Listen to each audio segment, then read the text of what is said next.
What's going on, everybody? It's your boy Stoney coming to you live from the TCM Museum of Minnesota. This is a Space Corps podcast. Good evening, everybody. You know, it's the weekend when this is live, Friday on YouTube, 8:30 p.m. Central, every Friday. Thanks for coming in. Share the feed, subscribe to the channel, tell your friends about it, whatever you want to do. Of course, the show can't be possible without our sponsors. The TCM Fan Club, that is our homie Brett Gill. He has poured his heart, soul, and everything into this website. It is the end-all, be-all for any kind of Texas Chainsaw Massacre fan. Check it out. It's completely free. There's an amazing message board and community on there, so check him out. Show him some love. And then, of course, too, if you like what you're seeing with the show, the merch store is open. Shop.spacecorps.com. You can get some Space Corps merch, Stoney's TCM Museum, and, of course, join the Space Cadet Army, my friends. But let's get on to the show this evening. I can't wait to introduce the guests that we have. This is absolutely an honor of mine to have them on. Two of them are returning members, and let's bring them on in right now. We have Mr. Alan Danziger, Chainsaw Jerry himself, Ray Spivey, and then Leanne Smithers is on the show. Good evening, everybody. Great to be here. Thank you so much for hopping on and coming back. That to me, I'm like, okay, I didn't scare him off. Here we go. we're doing okay. First of all, again, the movie is out. The Weedhacker Massacre. We got everything about that right now. Anybody that hasn't watched it yet, you can find it on Tubi, on YouTube. Ray, you were listing off a laundry list of every other streaming platforms. Please fill everybody in on where we can find it. Sure. Amazon Prime, Fandango at home, and way too many that my little brain can't remember them all. But it's out there. If you got a device, you can get to it. Absolutely, and we'll be putting on the link on the YouTube as well for everybody else. So make sure you're checking all that out. Again, Ray, Alan, thanks for coming back on. It was a pleasure having you two on before. It was really exciting. That was pre the launch of the movie, and now it's out, and Leanne's joined us. Leanne, I got to know, how did you find these two? And tell me how that all started out. How did you get in the Weedhacker Massacre movie? I've been working with Ray here for a little bit now. I think maybe going on 4-ish years. We met when he was filming the Pro Bono Watchmen. I believe that's the first time we met.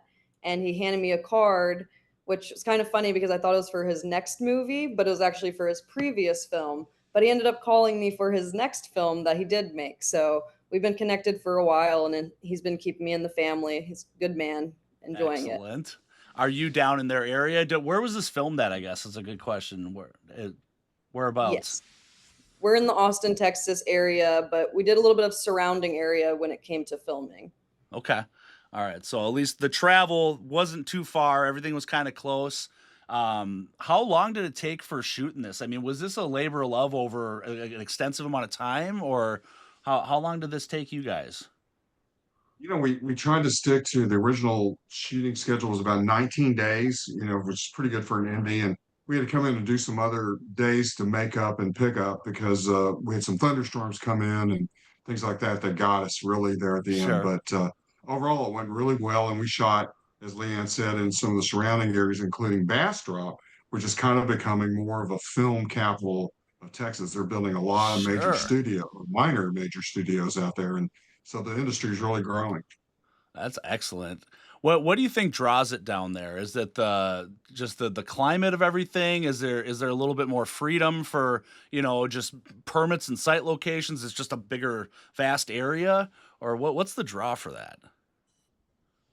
The weather's pretty good. Alan, you were there in the early days of Chainsaw. I mean, the weather wasn't so good. The weather was terrible, brutal. But, no income tax is great, Sure.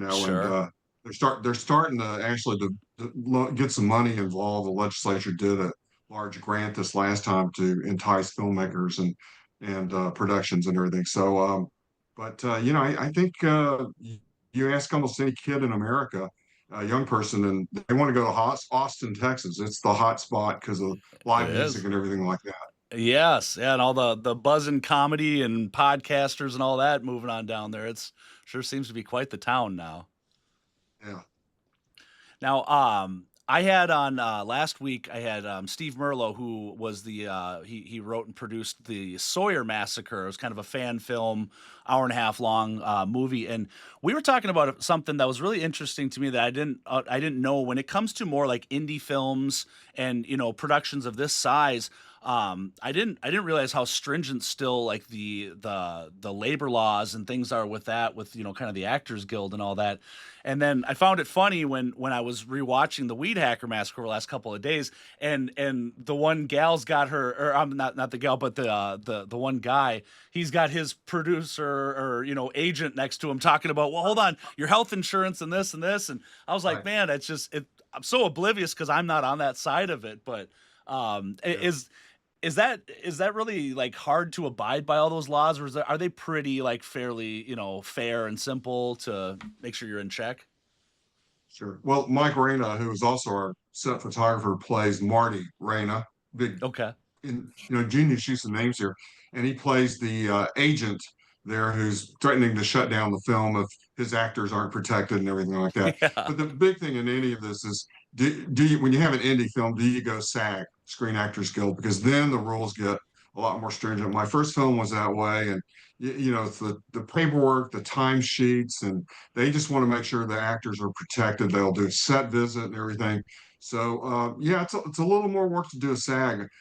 This one was totally independent, and we just really kind of went with it. We try to film our days within 10 hours, but a couple times we went to 12, and because especially that last fight scene, that was something else. Yes. It was pretty cold that night, and everybody was tired, ready to kill us, but we kept going, and I think it turned out very well. That fight scene is absolutely one of my more favorite parts. I mean, obviously it's a climactic part of the movie, but there's so much chaos going on at that moment, and just whoever is filming, directing throughout the whole thing, A+ job on just capturing and being right in the mix of it all. What a good time. I absolutely love that part for sure. Well, that's great. Now, the other part about this too, for people that don't know, this is like a comedy horror movie, which I love that. I love horror movies and all that, but I've got something about when you can add in that comedy element to it and still yet have, gory scenes and this type of stuff. It just adds this, other kind of element. I think it's really fun. And I'm wondering, does it make it a little bit more easier when it comes to like just writing and directing, that it's like, well, at the end of the day, things don't have to be as so serious, and it's like, well, you can make things a little goofy because, hey, we're having fun. Like, does that make it a little like less pressure in a way? Well, it worked out well. Alan is also co-producer, and he acted in the film, but he's a funny guy. He was funny in Texas Chainsaw, actually. And he's not funny tonight. but we wanted to do a comedy, and I think the fun part about that was that besides the spoofing of all of our favorite horror movies in the past, it was really kind of a little bit of, as you mentioned earlier, the blood and guts of how these movies get made and where they Mhm. can go wrong so many ways, Yeah. and so that was the fun part, is kind of spoofing the industry and the terrible, decisions people make. And it's really like in horror movies, people make horrible decisions that get them killed. So Yes. it was kind of a fun thing to parallel.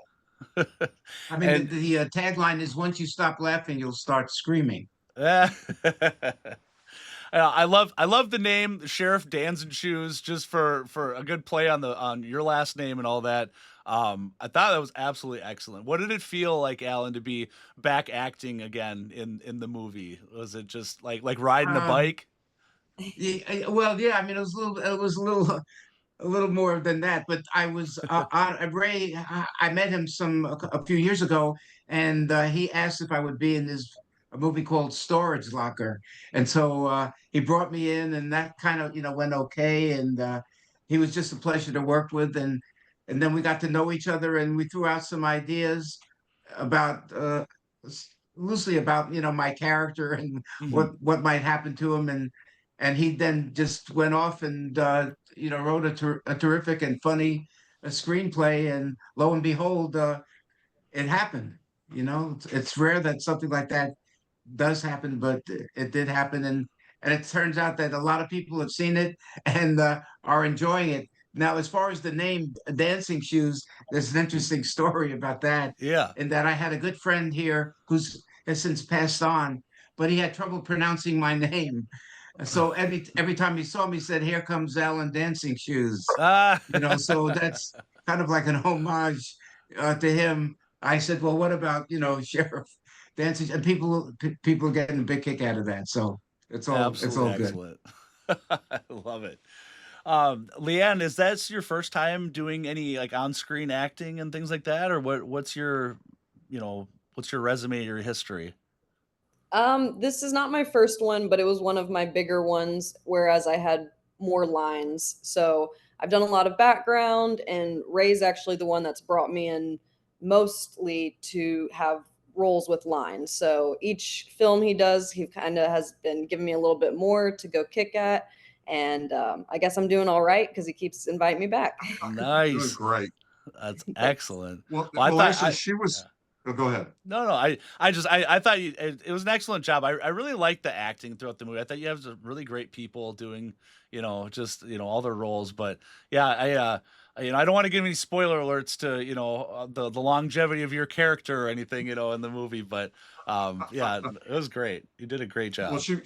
she was so spot on in playing this lovesick uh, hero worshiper of the main character Willie Wonder, and Yeah. I just every time I watch her in that role, she's just amazing about how gaga-eyed she is in love with this goofy character who thinks he's the world's greatest actor, Yeah. and she really just did a great job pulling it off. Thank you. What so the wig that for him, how could you have found a bigger one? Did you try just to get even further, or where do you even buy that from? I got to know some back history on that. Our hair and makeup person found those and the real hair wigs in San Antonio. So the Really? economy's a little bit better there. So we got some good deals. But yeah, I mean, as you know, wigs were a big part of the film. We Right. had like probably 10 people in them, it seemed, but each one got crazy. But Willie's hair, as Leanne said, is just a miracle. And as he said, it's just a work of nature. That's absolutely excellent. Again, just the comedy aspects, and I just think about like my more favorable parts of the movie or whatever. But the little hair locket, the imaginary friends as they're sitting there by the car, and just that just keeps cracking me up, and just some of the sound effects and the high pitched screams, and just I loved the attitude and the sense of humor of all of it. So I mean, whose influence was that to make it more on a comedy side of it? Did it just come out of the writing of the script? All Alan? Well, Alan was the guy. You had quite the head of hair when you were in Texas Chainsaw. Yeah, Yeah. back then I think my hair could stop a bullet. So that was kind of like that's the hair in the thing was a little bit of a tickle. I'm glad I still have some, but not quite the mane that I had back then. It was more like you'd call a fro back It then. was, yeah, yeah. You've been confused Absolutely. with a certain character on The Simpsons. Oh yeah, Disco Stew. Ah, that's awesome. Yeah, in fact, one Definitely. guy referred to me as this 30-year-old Disco Stew looking dude. I Oh, didn't know that's what he was talking funny. about. I didn't, but anyway, that's where it came. I think I'm even a meme right now in some situations. Are you? That is excellent. It's so fun just to just for that origin movie just to be such a relevant thing nowadays still, where you can be all of a sudden viral on a meme, like that. That's excellent to hear. And now I don't think I'm ever not going to see Disco Stew when I parallel. I've got your little bobblehead that you would sell at your conventions and things like that. Now I might have to try to find a, you know. I have it right here. There it is. There it is.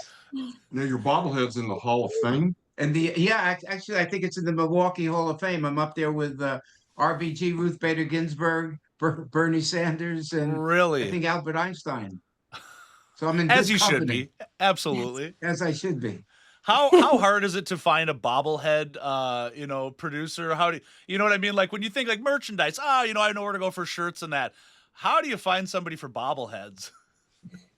Well, I was actually sitting around with two friends of mine. They said, "Alan, you're an icon," and I thought of myself as like a Kmart discount type of star. But Oh, they come said you on. got to have your own bobblehead. So we found a source in China, and so I got these bobbleheads from China, and actually they talk, for a while. Yeah. And they had some of the lines, which is quit goofing on me, and Yep. that's the last goddamn hitchhiker. But over time, they stopped talking, and so I'm having You're scared. yeah, they that's it. So I'm having trouble getting them to talk again, but people are still getting them, Yeah. and they're on my website, by the way. But I asked Yes. you this the other day. You actually ad-libbed those two lines, didn't you? Yeah, yeah, Yeah. yeah. That's amazing. That was the last goddamn hitchhiker I'll ever pick up, and he ad-libbed it. That's awesome. It's amazing. And for everybody watching too, let's plug that real quick. At Alan's website, you can actually get a bobblehead. You can get autographs. There's some other, pieces on there. Where is that website, Alan? ChainsawJerry.com. Easy, nice and easy. I love it. And then, you can even get some of my killer beef jerky. And on the blade it says "We were the meats." It's throwaway. excellent. Now, There you go. I know when the Weedhacker was kind of coming out on the website, you could purchase. There was some screen used items. You could even get like a pair of the blades from there. Is that Sure. any of that still available in case anybody wanted to get in on this ground level here, or is that past? No, it's been going fast.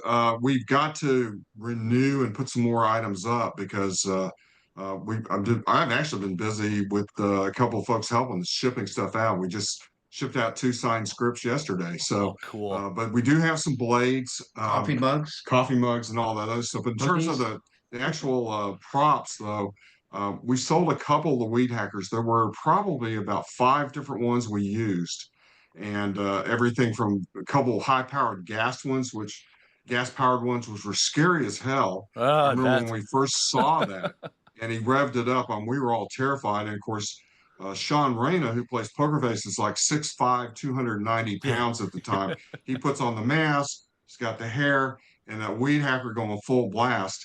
It was terrifying. We knew we had something then.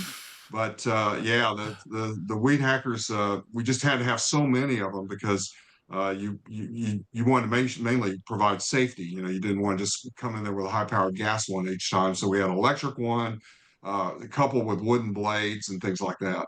Okay. Now for the character for the weed for Poker Face, was that something that you guys kind of developed after you had the story put together as like, what is this killer really going to look like? Or did you have his origin story already, kind of dialed in right from the get-go? I think it kind of developed. You had come up with the name, I believe, and then it just kind of, well, let's fill in some backstory. So what kind of mask would he have? Well, yeah, let's make it out of playing cards. And it's really kind of cool. It turned out to be a little iconic. And then I ended up writing the backstory about how he came that way.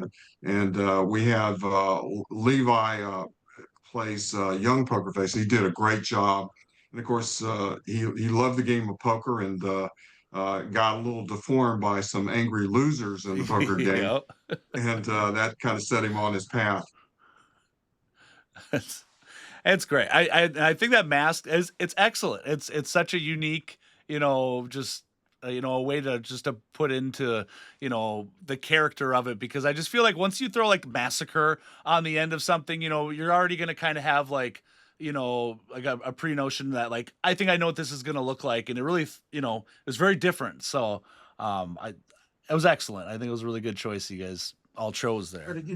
Sean, I mean, that's really a tribute to Ray, because I didn't realize it, but there's a lot of artistic qualities to him. In fact, he did a painting with the movie Waiting for Guffman, Oh yeah. back in the day. So he's got some artistic leanings, and that's how when he put together that mask, I mean, it's really incredible. It's really a work of art. There's still pieces of playing cards all over my house. I was just chopping them up with scissors. Well, and apparently along with astronaut, helmets and skulls laying around, There you go. the promo that was cut the day before this happened, I couldn't believe what I was seeing. I said, how the heck did they even piece that together? And you're like, this is what's around my house. Yeah, we were just like, doesn't everybody keep a skull and a space helmet around their house? But I mean, you it was should. a lot of fun. We wanted to surprise you, and you've been so great to us, and glad you loved the surprise. Oh, well, likewise, again, it's absolutely great. And two, for another thing, just to let everybody know, from the first episode that we did together, I'm still holding on to a few of these because I wanted it for the second episode, but this is the official movie poster for the Weedhacker, signed by Alan and Ray. We didn't have Leanne on earlier, so otherwise I would have tried to wrangle that in where you were on here too. But if anybody that's watching is interested, I've got only a few left. You can email me at stoney@spacecorpspodcast.com, and we'll get you one shipped out there. So I appreciate you guys doing that again too. That was really fun. Something special for the listeners to to be able to get in on before they're gone. So, and then of course mine is framed up on the wall over there, and that ain't ever going anywhere. So. Sean, but to digress just a little bit, I noticed you wearing a shirt that has the gas station Yes, sir. on it. Were you here in Texas? Have you been to the gas station? I have not yet, as I'm a Minnesota native with a very young family, and that's always my excuse as to why I haven't been able to travel as much yet. It would be either really tough to throw the 3 young kids and my wife in a car to truck down there. Otherwise, if I just left on my own and had her take care of the kids while I was, gallivanting around in Texas, going to the gas station and going to Hoopers, and all my dreams, I would have felt guilty. So. The reason I bring that up is that outside of the gas station, he had a beautiful memorial bench. Yes. That had all of the folks that have since passed away, on that bench, and because of some other legal entanglements, he could not continue to have that bench. So I bought that bench, I heard that you might from have had him, that.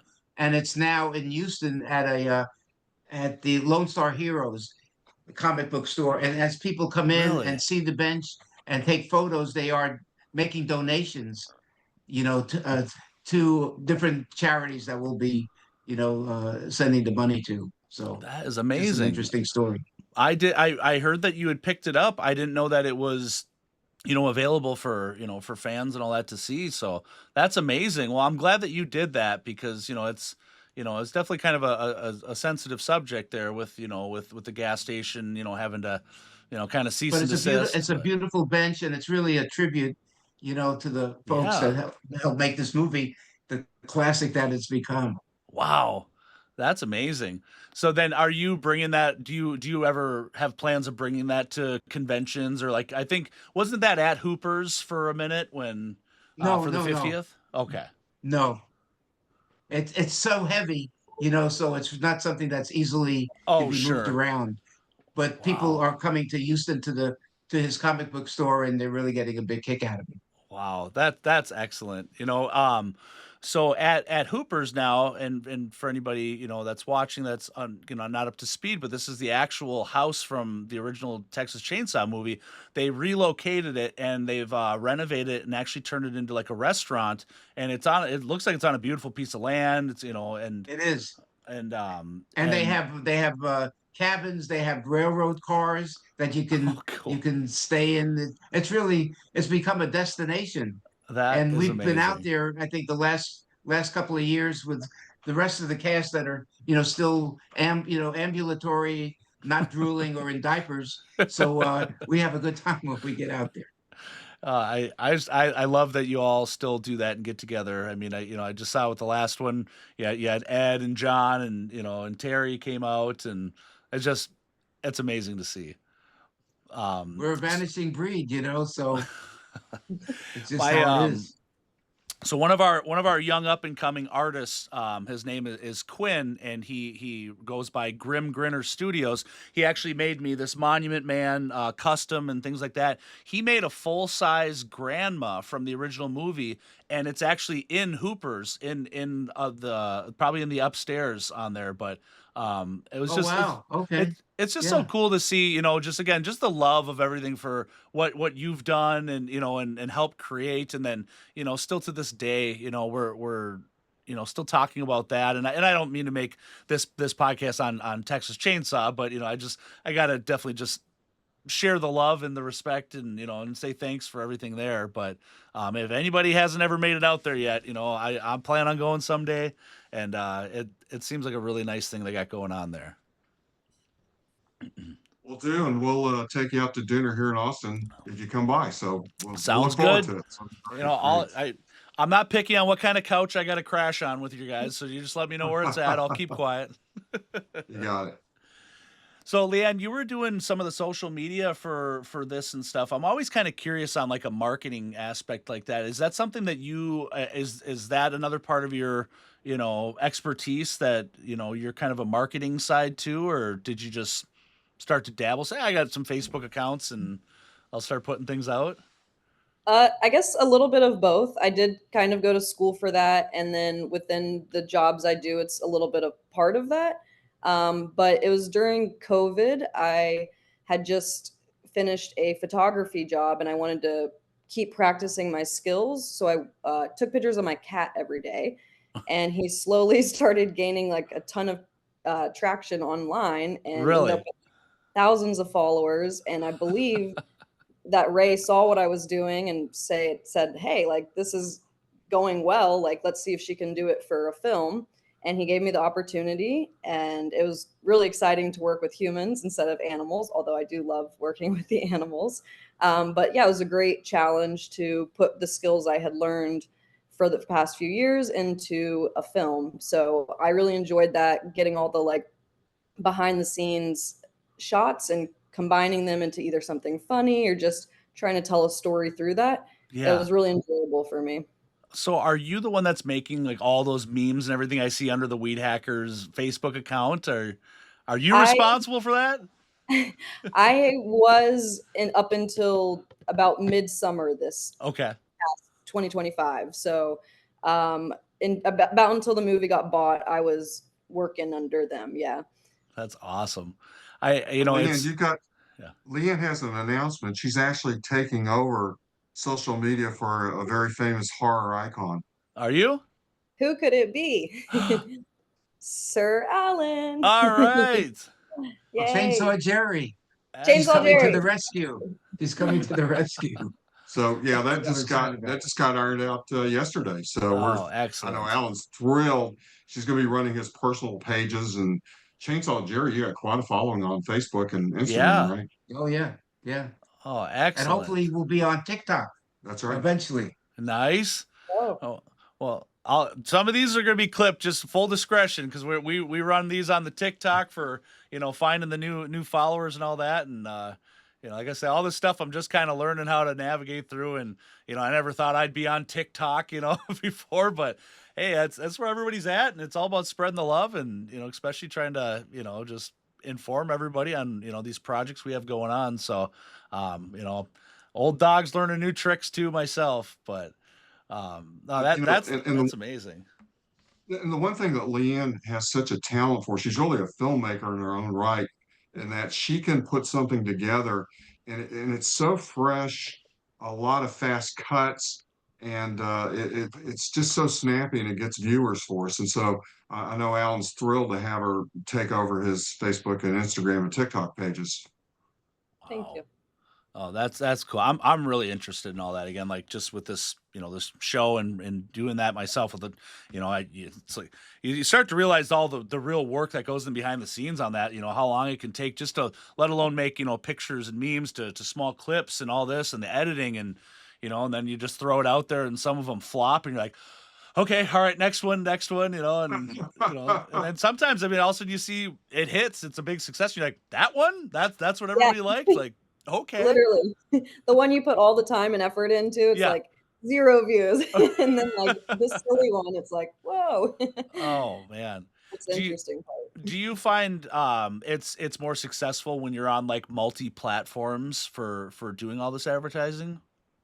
I was gonna say that I feel like with social media, it's always changing. That is part of the job. Is Yeah. one day you're gonna be working on Instagram, then you're gonna master Instagram, and then all of a sudden everybody's gonna shift over to TikTok. Right.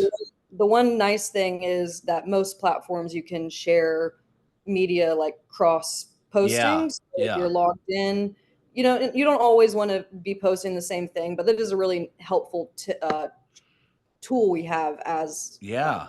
content creators. Yeah, I've been experimenting with like the AI generated clips and things like that. And on some of those sites, it's once you pop in there and it'll give you 60 clips and you can link all of your socials there and it will just you can schedule it and makes me a little nervous though because they ask permissions. Do you give them the authority to like monitor and delete your video? No, no, no, no. I don't want to do that, but it's kind of interesting because now that I've been in the thick of editing and I've been up really late nights, just kind of dialing it in where I go, oh, I can have AI do that for me instead, and focus on the more, high level stuff. So I'm open to it. Have you really dove into AI using any of that yet for just tools for you? Personally, myself, AI scares me a little bit, so I Sure. stay away from a Yeah. little bit. But I understand that it's a tool, and it might be something that I bring into my work shortly. Sure. God, yeah. I'm scared on it too. That's it's I'm treading very lightly, but I'm starting to kind of mess around with a little bit of it, but Yeah. yikes. I mean, R- r- eventually you kind of get burnt out sometimes, so that could see it being helpful. But as a creative, I enjoy making the little yeah, cuts and all that. So to me, it has its place, but I enjoy what I do. sure. Ray, what are your thoughts on that as far as like from like a writing and a movie standpoint? Do you see benefits of it where you go, it's not going to replace everybody. It could more so just be a tool for developing, or what are your thoughts there? I've seen a lot of videos and talked to people that it's scary what it can do. Sure. One of my friends took our trailer and put it on GP chat, whatever it is, Yeah, and yeah. chat GPT, and had basically two people talking about the movie, the trailer. Oh, And I really? was thinking, I don't think I can write this, make it any funnier or more professional if I had 5 days to shoot it. It was so good. And they're making jokes about the trailer and the movie, and it was just smooth, really smooth. Wow. But we're rolling out a new social media character here in a couple days, and it's Baby Poker Face. And Oh, so sweet. one of our friends has kind of worked him out, and he's cute. He looks like a little Funko Pop doll. Ah. But we're gonna have some fun with that. But yeah, Leanne will be coordinating with us on the Weed Hacker stuff again as she's done before. And like I said, Cool. she's just amazing in what she does. Oh, wow. So now you say like, the movie was picked up. So tell me like, does that just mean like, do you still have full control on just helping to, kind of distribute everything? Or does once it gets kind of bought, is that basically how it goes? They buy the rights to it and then are you kind of closed off from, being able to make your own decisions on what to do with it going forward? Or how does that kind of look? Really a partnership on the marketing quite a bit, and they do Okay. count quite a bit on you to do that. Now, the company we're using, or the distributor of the film, has done an amazing job of coaching us through social media and all this. Is much better than any other distributor I've ever had, and so that part's amazing. But it's our job really to sell this thing on social media, and that's why we bring in a pro like Leanne when we Sure. can, and of course the big thing with indie things is the funds, so we're trying to do this kind of on a shoestring, but it's the way you sell it, and as you know, it's so crazy out there right now that the Yeah. studios will spend millions and hundreds of millions of dollars and get a flop Yeah. and spend the advertising and everything, and nobody really knows what to do. And like Leanne said, you could run the greatest ad, Yeah. nothing, and then something else will catch. Oh. I could imagine just how devastating feeling that would be just to be in that type of position of here's my multi-million dollar, I mean, you've got a massive crew that's worked and all this, and for it just to flop. Like, how do you pick yourself up from that and also just get back at it? I mean, you got to, but, I just, God, that would just be a tough one, but it is what it is, right? You can't, if we all had the formula for what was going to be the big blockbuster hit, obviously we'd all be, knocking them out left and right, but. You wouldn't be talking to us, right? You'd be off to bigger things. Anyway, but one of the great things about this partnership is we have Alan, who is actually quite the comedian. You're kind of like an old like a vaudeville guy, right? But he's very naturally funny, and so that's one of the things we always go back to in our social medias. Put Alan in front of the camera, and Yeah. it's just a huge relief because he's got great stories to tell and everything. In fact, you were telling a story the other day about why Gunner was doing the chainsaw dance at the end of Texas Chainsaw because he was mad. Oh yeah. He was so, I mean, wearing that costume, for like 6, 7 weeks, Mm. he couldn't take it off, and it just got real funky. In fact, Yeah, I I mean, bet. you couldn't be a foot away from the guy because, as I said, in other situations, all the Febreze in the world couldn't take the stench out of what was going on, especially the food in the house and whatnot. But I digress. Yeah. Anyway, but at the end of it, he was just so fed up that pirouette, that dance, he was really trying to dismember Toby, for all the Ah, takes and everything that he had put Gunner through. oh, And that's so, but funny. it came out beautifully, and so it's one of those movies where you think we caught lightning in a bottle. Yeah. Oh my But I never gosh. heard that story before. And we'd been on a bunch of podcasts and hanging around each other for the last number of years. And Yeah. he told that story, and I was like, wow, what a nice little nugget to know. And I'm Absolutely. giving that back to you Hey, I love it. once I again. I It's appreciate it. here on Like I the said, Space Corpse. you've got the right audience for that. I mean, that's it's so much fun to be able to go to conventions and get to meet people like yourself, and come home with a nice a signed piece and a picture and a story. But not everybody is able to make it to these things. I mean, there's a lot of states where none of that happens. They can't travel. So for a platform like this to be able to sit and chat and and hear from you, hear your voice, hear these stories. I mean, it means a lot to a lot of people. So I mean, I highly encourage that, especially with you, Leanne, with him. Like they say, just get him on camera. I mean, obviously, I just suggestions, of course, but I mean, my God, it's really very special. So please I keep it mean, I up. had a lot of friends of people that say, Sean, that I should be on the stage, and it's leaving in about an hour, I think. Did you ever do stand up or anything, Alan? What? How far have you ever taken No, your mainly comedy? sit down. I do a lot of sit down, not stand up. Well, actually, Alan had gone on a trip to Tokyo with John Dugan, the grandpa, Yeah, yeah. and he hit me with a line when he came back saying we were like the Cheech and Chong of horror movies there. And Alan was the one that really wanted to kind of introduce the weed aspect and Weedhacker. Because before that, I was just thinking like we need a different killing machine and Yeah. it's going to be a weed whacker, but that's copyrighted, so it's a weed hacker. So Okay. Alan was the one that really kind of brought in the Cheech and Chong aspect into the movie.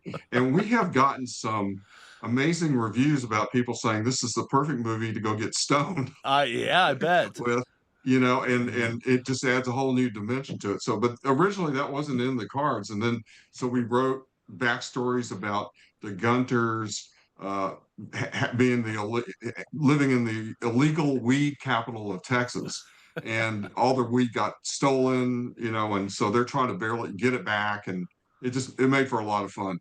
Uh, Absolutely excellent. Yeah, the marijuana portion of it was really fun, just to kind of see. I could see how that just grabs a whole nother pool of people, because those potheads sure seem to be pretty diehards on it. They band together and all of a sudden they got that. This is the greatest movie ever. And do you think that, on a marketing side that maybe, if there's a future one that you could be tapping into these, dispensaries and we could see a weed hacker strain of marijuana coming out? Ooh. We hope so. We'll let Leanne get after that. She's the marketing whiz. But I was gonna yeah, say, it's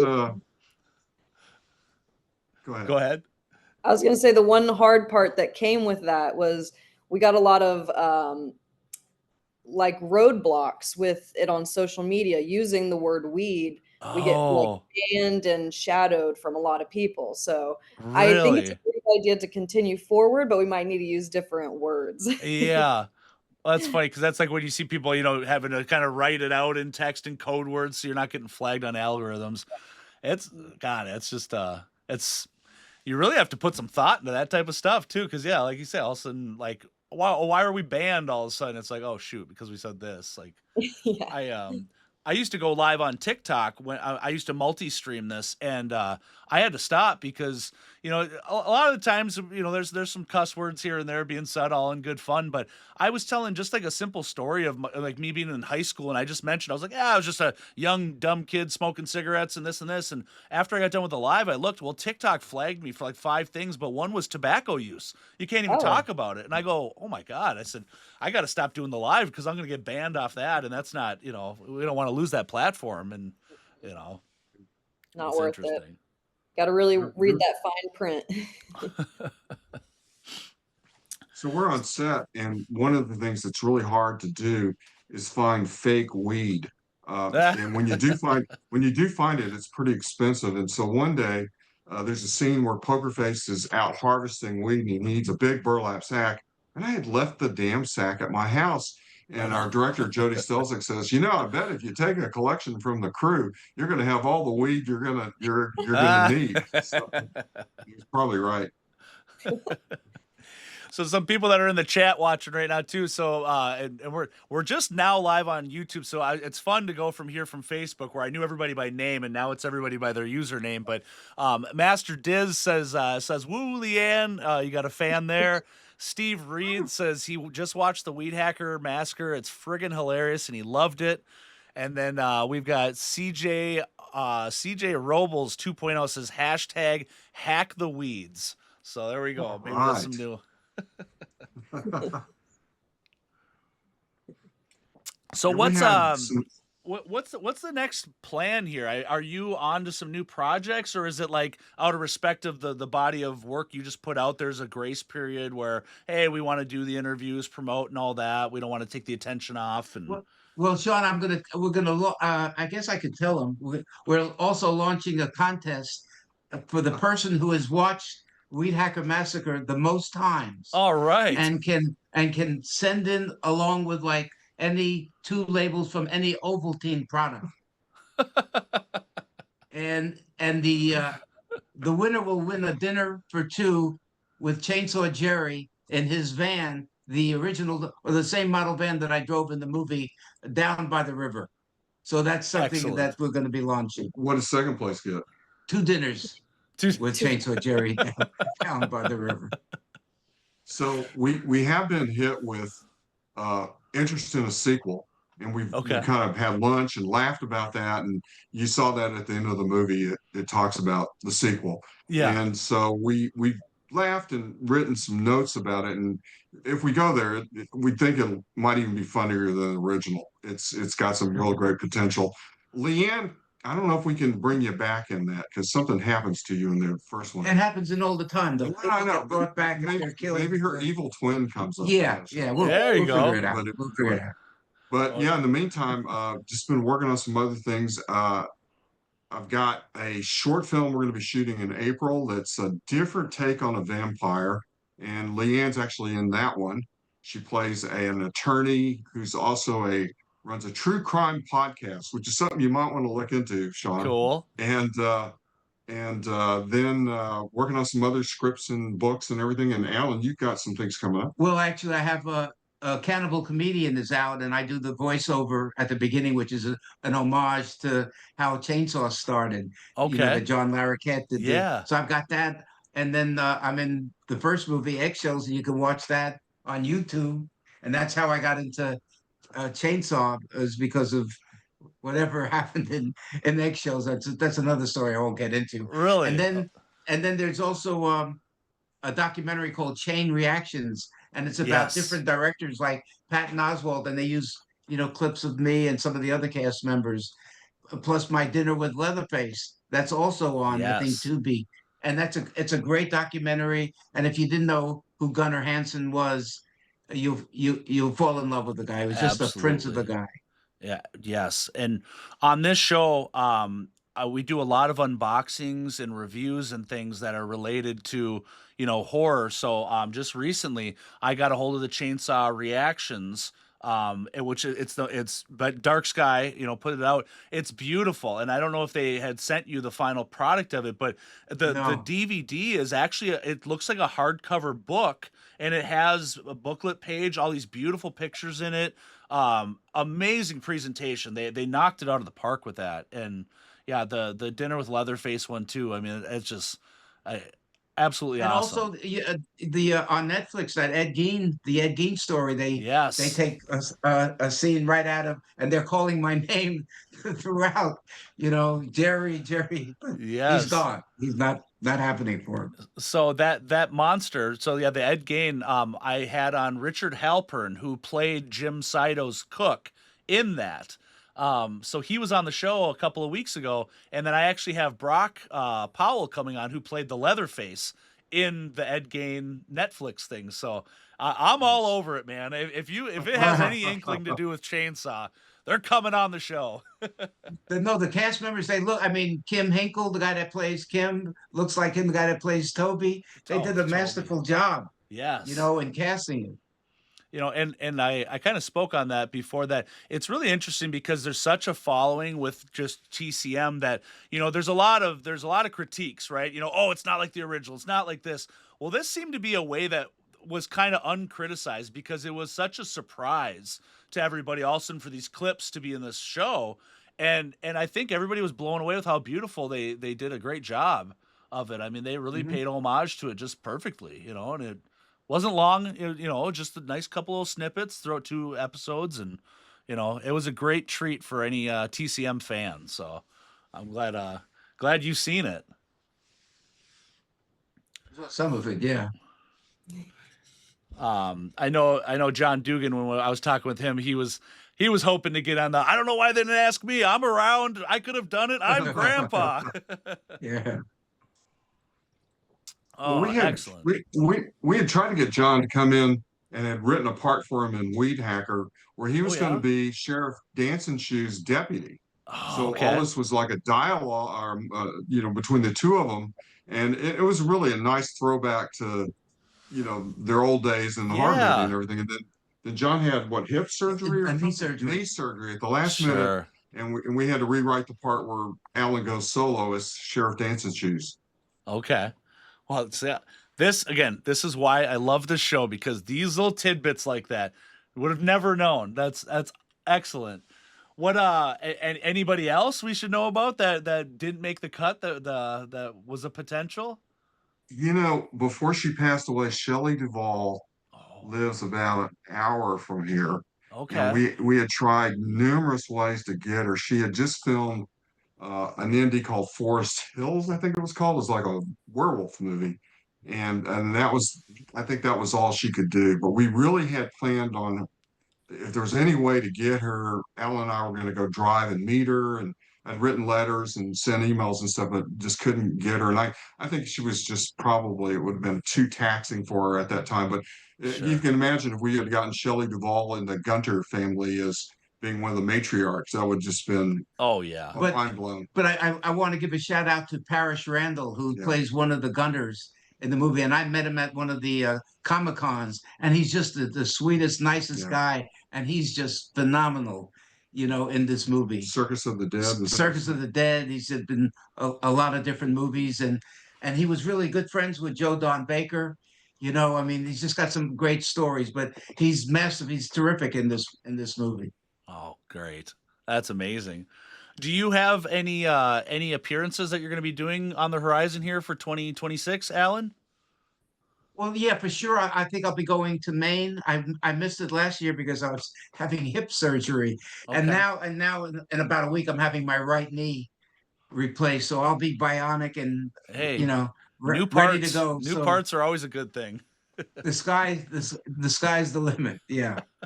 That's excellent. Do you think you're going to be adding some Weedhacker Massacre memorabilia to the table for fans of the movie here?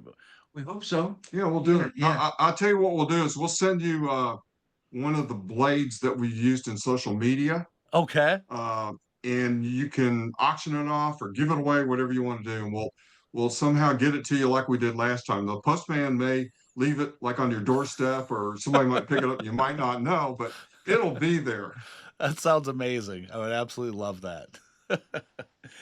Oh my God. Well, you guys, I really appreciate everybody's time coming on here. I think I'll probably wrap this up and let you get back to your evenings. Leanne, I really appreciate you coming on too.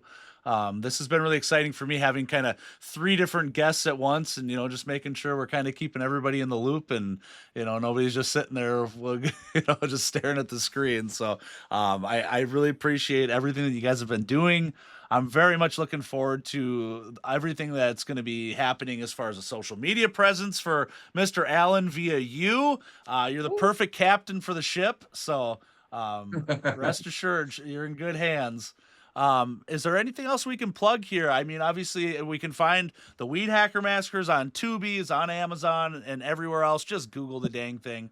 But anything else in closing here? Oh, yes. Yes. Sure. Get the merch. And where can we find all that? Is that like a weedhackermassacre.com, or how do we find that? It's weedhackermovie.com. You bet. Perfect. And Alan's got that on his site too, Chainsaw Jerry. So we are cross-marketing. Excellent. Take your tax return money, everybody, and go buy everything on the Chainsaw Jerry website and the Weedhacker sites. Thanks for having us. I hope we pass the audition, Sean. You guys are amazing, all 3 of you, and I would love to have any of you back on, or anybody else at any time, please. We don't even have to talk about anything. Thanks a lot. Thank you. So we can keep the helmet. You guys can keep the helmet right now. As long as we see a couple more cool promos, we'll work something out together. We'll put it in there. Thanks, Sean. All right, everybody. Good Have a night. good night. See ya. Night. Take care.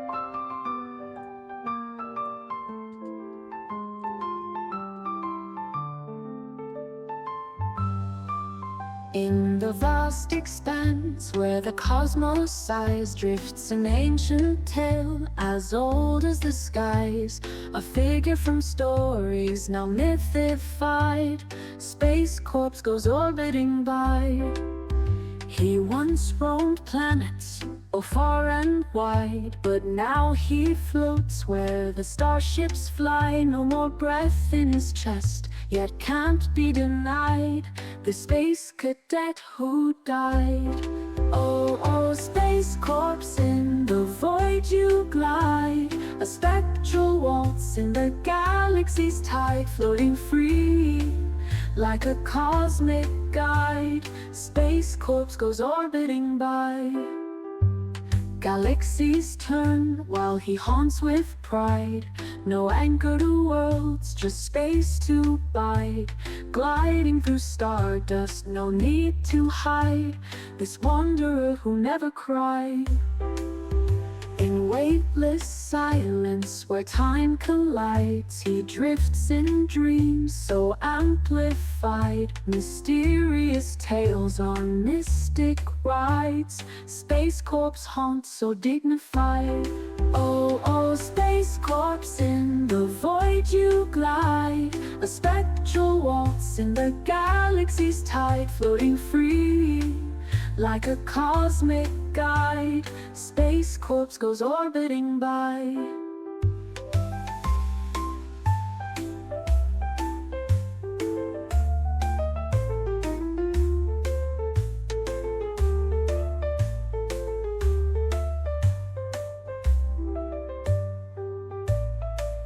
Galaxies turn while he haunts with pride. A spectral waltz in the galaxy's tide, floating free like a cosmic guide. Space Corpse goes orbiting by.